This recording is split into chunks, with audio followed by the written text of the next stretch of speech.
Welcome to Conversations with Kay. I'm Kay Ryder, and every week I talk with Vermonters who are leaders in the fields of government, healthcare, education, the arts, and community life.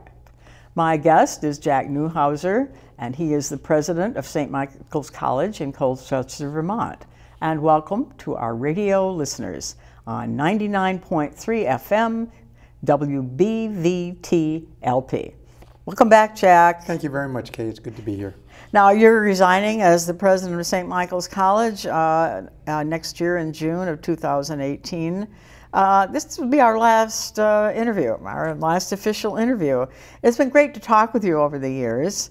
How long have you actually been the president of St. Michael's College, and why did you decide that it was time to resign? Well, this is my 11th year, and I just think it's not good for the institution and probably not good for me to stay much longer. I think it's good that you get a little bit of turnover, and it seemed like about the right time.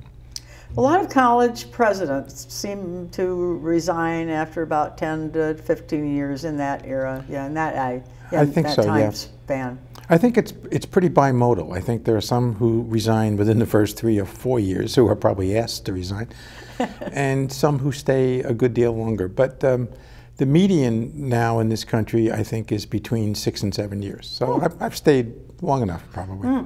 Right, right. What do you feel were your major accomplishments while you were president of St. Michael's, Jack? Well, I think paying more attention to the academic side of the house, I think that's something that's important. The relationship between students and faculty members, particularly with regard to the work that faculty members do with students, their own research and things. I think we've done a bit more of that than had previously been there, and I'm quite proud of that. Are there things you wish you had done? Oh, sure. I mean, if you leave a job and you think you've finished, well, you simply haven't looked hard enough, you know. Right. There's been some building that went on while you were there at St. Michael's. There's a little bit of building. We tried to get more students on the main campus and try to keep everybody together. I mean, I think it was good for the students both socially and academically to do that. We tried to modernize a few of the dorms and pay attention to some of the alums. I think we've done some things. I mean, do I wish we had raised more money and done more things? Sure. Yeah. That was what my next question, of course. What do you wish you had accomplished and you just couldn't get around to it? Well, I wish things had happened faster. You know, I mean, I think my job at the very beginning, the way I saw it, was to really improve the academic reputation of the college. I think that has good long-term implications for the health of the college. But it's slow. It's painfully slow. And, you know, it really depends very much on the academic reputation of the faculty. And that takes a long, long time to change. It has changed, I believe. I mean, I think we're stronger academically than we were when I got there. And we were pretty strong already. But obviously, I wish it had happened quicker than it did. But that's been my experience in the past, too. Academic change is not fast. Right. Right, and did you start any new departments while you were there? Well, we have some, one very popular department is kind of neuroscience and all the things that are related to neuroscience. And we'll probably have another one pretty soon in data analytics, massaging big data, the confluence of mathematics, computer science, and a few other things. But basically, we've stuck to being a very traditional liberal arts college with a pretty heavy science bent. Mm-hmm. Yeah, yeah. Well, I think that when you talk about academic reputation, you always, you are as you are perceived. And St. Michael's has received pretty good grades on the kind of liberal arts college it is. Yeah, I think so. I mean, you're always measured, I think, by two things. What your faculty have accomplished, and one of our faculty happened to have a poem in the Atlantic last month. That's nice. It's not the first poem he's had in the Atlantic. And then you're measured on what your alums accomplish. I mean, we were very fortunate to have the chairman of the Joint Chiefs of Staff here in May for our commencement, and he happens to be an alum with a very nice story. I mean, I don't look forward to the security that someone like that brings with them. But I do remember when we were leaving the stage and he had his, his entourage, and they were trying to quickly usher him to the black Suburbans that take him, wherever they go. He said, "Well, I'm not going to go there. I'm going to go here, and I'm going to greet every student and every parent who wants to say hello." So he stayed for over 2.5 hours. Impressive, impressive. While his staff was, obviously fuming on the side. He said, "No, this is a day for the graduates, and I want to be here and, shake any hand that wants to be shaken." I was very impressed with that. Absolutely. He's got a hard job. Oh, I wouldn't want it. No. Worse than a college president, right? It's even worse than a college president. What did you personally like the most about leading St. Michael's College? Oh, I think it's the individuals you come in contact with, the students. I'm still pretty close to some students I met in my first week here, who decided that in my first week here I needed to see a Red Sox game. So the little things they found out about me, and they kept track of me early on. And I'm very close to some faculty and some staff. Obviously, in my position, you have to maintain some distance. You can't be too close to everybody. And I think even though I'd been to Burlington many times, I hadn't lived here, and it was just strikingly beautiful. I can remember driving, one early fall day when I was first here, and just coming over the hill, and seeing the whole lake spread out in front of you and the Adirondacks on the other side of the lake. And I said to myself, "Boy, this is really special." Oh, yes. Yes, I've had that experience too. We had a nurse who came to the VNA, and she was an administrator, and she was always raving about the lake and the mountains. And the rest of us were saying, we've reached the stage where we take this for granted, haven't we? Yes, I think once you've been here for a while, you do take it for granted. Yeah, yeah, you don't see it properly. Right. I think that's it. So that was a real treat for me, and I'm very glad I spent time here. Now, what's good? I won't ask what's the best, but what's good about being the president of a small liberal arts college? Well, I think you can change the direction of the institution if you believe deeply in the institution and its purpose and how it can affect young lives. And I'm a big believer in higher education. We seem to be at a point in our country's history where that's called into question. I think it's fundamentally important for who we are both as a nation and who we are as individuals. And I think you have the opportunity to help change lives, and at the edges. It's always a matter of making small movements that hopefully lead to some great changes in people's lives. Do you touch every student? No, you certainly don't touch every student. You touch as many as you reasonably can, and you hope that these students serve as a model for others. I think that's a real joy. I think it's a real privilege. It's almost sacred, I think, to be a teacher. And I'm very happy, that I had a role doing it. Still, my favorite thing to do is not to be a college president, it's to teach. I'm talking with Jack Neuhauser, who's the president of St. Michael's College in Colchester, Vermont. Now, are you going to teach after you leave St. Michael's? Are you going to teach someplace? I might. I've made a very loose commitment to maybe teach at the Community College of Vermont. Good for you. And I think I might do a little bit of that. I certainly don't.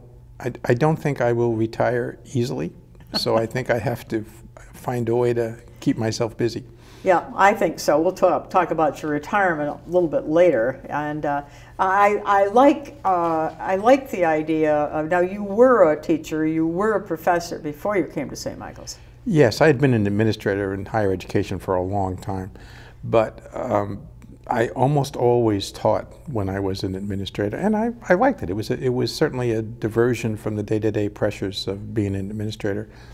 And I like to, help students learn things. That was a real joy. It's something that I probably didn't intend when I was 13 years old.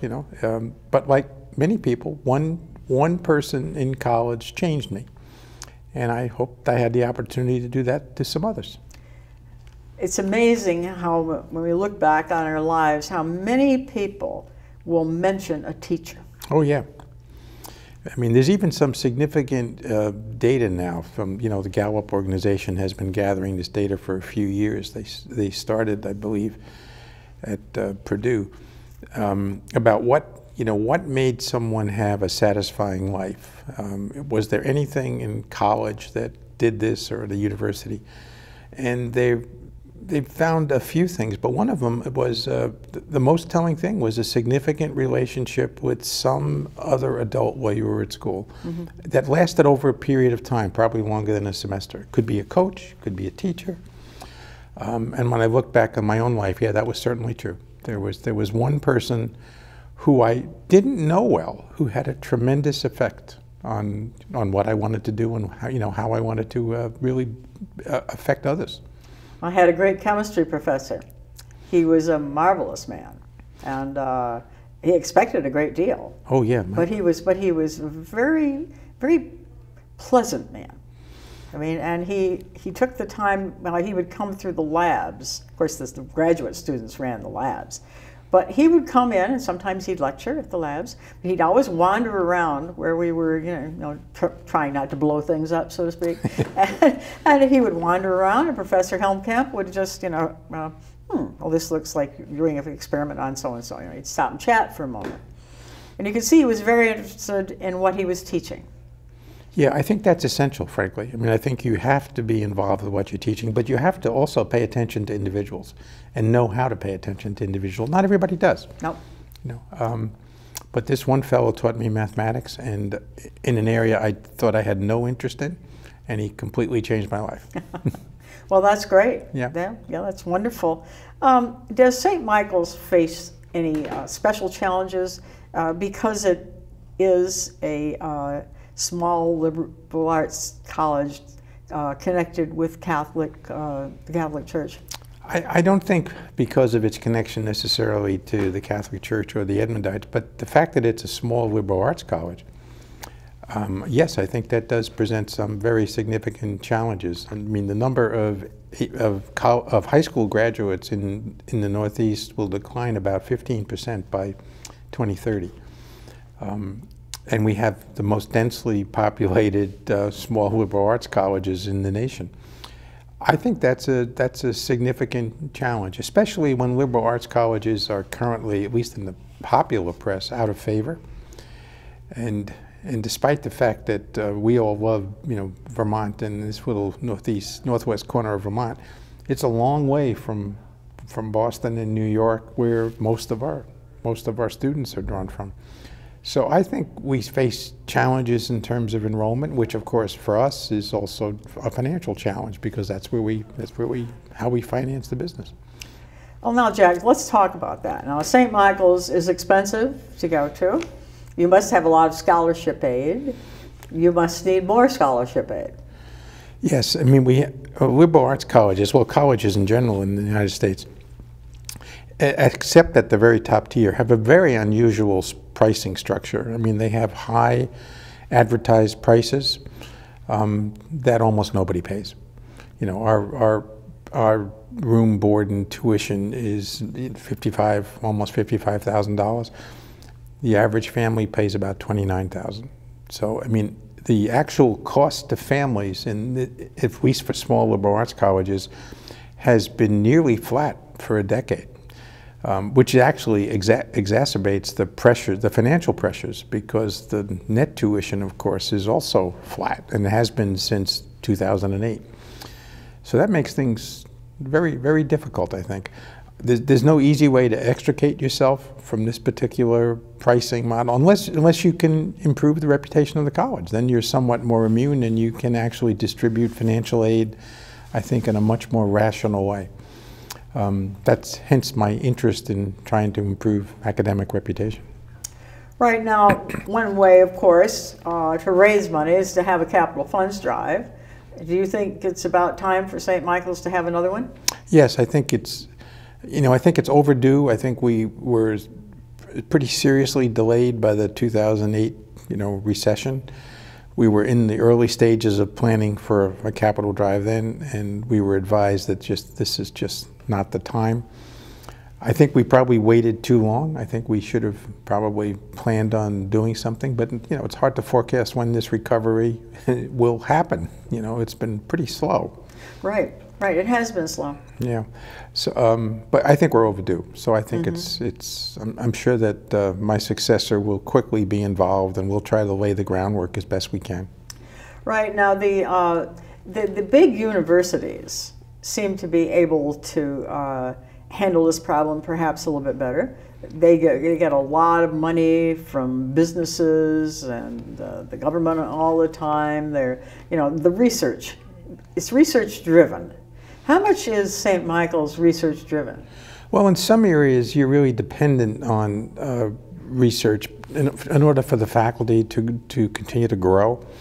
It's probably true in every area, but it's most notable in the sciences because they're so equipment-based. Now, we're not terribly dependent on very expensive big equipment as you would be at a research university, but we're still dependent on it, and we're still dependent on various sources of funding to provide funding for the students who work on this research. That's been one of our principal objectives in the last several years, to make sure that students who want to do this research are able to stay here in the summer, stay here during the academic year, and do the research. We're not as dependent as a big University of Michigan or a Berkeley would be, but we're still pretty dependent on faculty being active, and in certain areas it takes more than a pencil and paper to be active. You need a new nuclear magnetic resonance machine or whatever, and they're expensive. Right, right. But you can't do your work without it. It's a good analogy to think of what chemistry was like when you and I were at school, and you had to learn how to clean beakers and how to light a Bunsen burner. If that's all you knew now, you could not go to graduate school, you could not get a job. I mean, you have to know how to operate complex machinery and know what that machinery can do.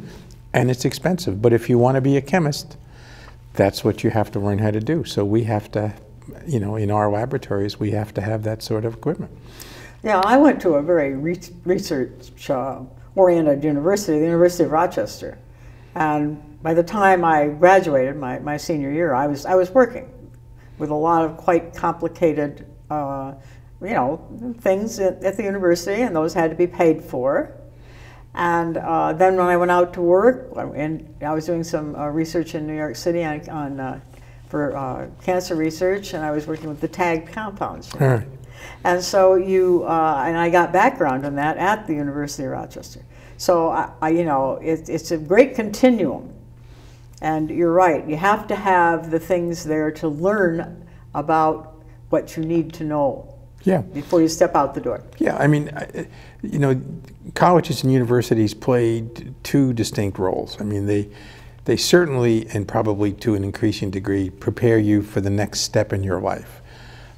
Liberal arts colleges have not traditionally, emphasized that, but I think it's silly not to recognize that students and families will have big tuition bills, and they shouldn't drift for the next 4 or 5 years. I hope we don't lose, the other goal of education, which is to make sure people, do have a good life and know how to lead a good life and know how to read and think and listen to music and do all the other things that makes us human. I'm afraid we're rushing away from that in an awfully quick manner. Yeah, there are certain unique strengths in a small body of students. There certainly are, because people will, many times, like St. Michael's, most people will live on campus and will have an opportunity to participate in the activities. And if you live on campus, you're more apt to do that. Yes. And you're more exposed to all the different kinds of people who are on the campus. And it's also important, I think, that, right now, I think that people are the freedom of speech issues at the universities and the small colleges. This is a real problem, and I think if the universities and the colleges can't somehow deal with this, who's going to? Yeah, I mean, we have to learn how to deal with this. I mean, this is the one place where we depend on dialogue. Dialogue, of course, is also conditioned on people's ability not just to speak, but to listen, and to listen attentively. there's no question that I think a small liberal arts college provides an excellent opportunity, you know, to solve this conundrum, because you may not know every single person at the college, but you recognize almost every face. Everybody lives there. I always say the great advantage of a small place is that you cannot hide. And I was the kind of, you know, I was the kind of 18-year-old who wanted to hide in the last row of the biggest lecture hall I could find. That was not good for me, and I don't think it's good for many students. I mean, I think many students have to find their way when they go to college. There are many, in fact, who know they want to be synthetic organic chemists. Okay, well, get about it, you know. But most of us have no idea. And there's something about the intimacy of a small place that I think just increases the probability that you will, you know, encounter somebody who will change your life. It's not foolproof, but I think it works. And with regard to free speech, it's simply something we have to learn how to do better. We have to be able to hold the idea that ideas have to be entertained, all ideas. It doesn't mean that all ideas have equal value. That's a mistake, I think, in the popular press. Somebody makes judgments about the quality of ideas, and that's a perfect role for a faculty member, I think. If they're trained in that discipline, they should be able to make value judgments and help their students make value judgments. You know, so it's not that every idea that's spoken is equally valid. I mean, that's nonsense. That's right. But that doesn't mean you don't listen. Yep. Because you have to respect the humanity of the person who's expressing that idea. Absolutely, and I think that's what we're losing. Yes, I think so. The sense of community, humanity, whatever you want to call it. We simply don't listen to each other. I mean, you know, there's this great divide, and we seem not to be able to cross it. You look at the talking heads on TV; they just yell at each other. I know. You can't hear what they're saying, actually. I used to love to watch the news shows, and now there are very few that I want anything to do with. I miss William F. Buckley. I didn't agree with him on most things. Oh, but he was so... Oh, he was so erudite. Yes. Just, you know, and he would... And funny. Oh, yeah. Right?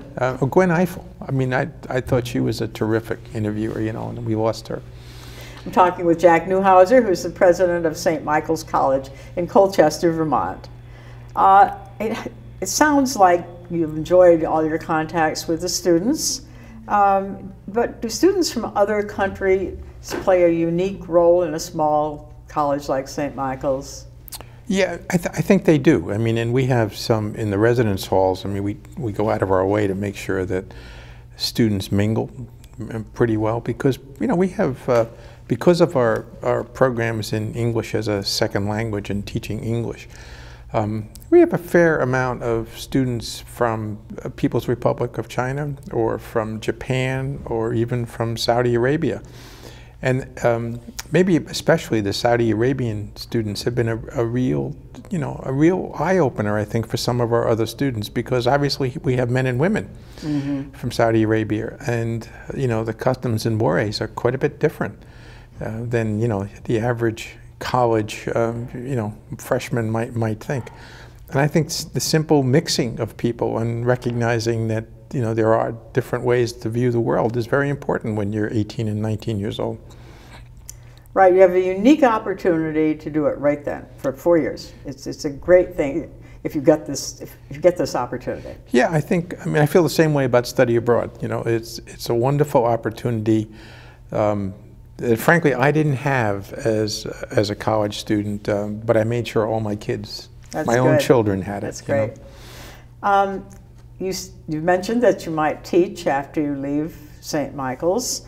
You have family members in New England that you can go on and go travel with them? Or? Yes, I have you know, 3 children who are in the Boston area, and my family's mostly in the Northeast anyway, so I have plenty of them. And the bank and I have had an old farm in southern Vermont for over 30 years. And anybody who's had an old farm knows that there's always work to do. Bottomless pit. It's just endless. Do you have any words of wisdom for your successor at St. Michael's? Well, I think it's always a good idea to listen more than you speak, to listen early, get to know the community as best you can, and have a clear-eyed vision of where you'd like to head. You know, I think that's hard. Most of my background is in a big research university. Small liberal arts colleges are different. And it's good to pay attention to the differences and learn about them early. Right. What are the major differences, actually? Well, I think the certainty about the work is different at a research university. People there seem to know about what they want to do and how they want to do it. Your own experience in a laboratory, right? I mean, a chemistry professor there really knows that he or she is about this particular piece of chemistry. I think the mission at a liberal arts school for faculty is somewhat more broad. I mean, because you kind of have to be a Jack or Jill of all trades. And I think that was a little hard for me to realize at the beginning. You know, there was a sense of ambition at a research place, whereas at a liberal arts place, I think there's a good deal of contentment with the way things are. I think that was hard for me to recognize at the beginning. Very interesting. Very interesting. So you're on your way, and you're on your way in June, and I want to take this opportunity to say that I have really, really enjoyed talking with you over the years. Well, thank you. President at St. Michael's, and I have learned a lot about the differences between a university and a liberal arts college, and I assume that St. Michael's will continue its ties with the Edmondite community and continue its ties and goals with liberal arts and all that means to our culture and to our nation, to the world even. I certainly hope so. Thank you, Kay. Thank you, Jack. Thank you for coming. You're very welcome. And thank you for watching and joining us with Conversations with Kay.